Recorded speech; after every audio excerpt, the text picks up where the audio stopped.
So we've got this wonderful smoky bacon, and it's the undertone of this dish. Gives it really nice flavor.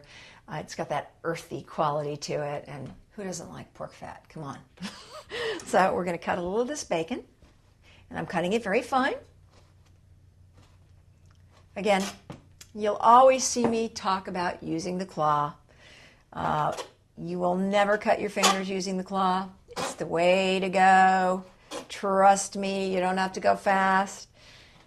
Just depend upon keeping your fingers rolled back. My grandmother once saw me trying to cut something and went, Pamilka, Pamilka, no, you're going to cut your fingers off. Watch me.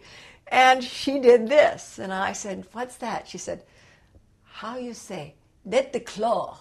So this is the claw. And thanks to Grandma, I rarely cut a finger. So we've almost got it cut here. Nice little pieces. And we're going to get our pot hot. I like that. Our pot hot, I rhymed. We're going to get our pot going a little bit. I have a wonderful cast iron pot here, a deep dish pot. This was also one of Grandma's. I'm going to lift it up so you can see it. It's gorgeous. It's weathered many years and seen many great meals. And this is going to be what's going to make our short ribs fabulous. So let's get this up to about a medium-high heat. We're going to let it heat for just a few seconds here while we're waiting to get our meal started.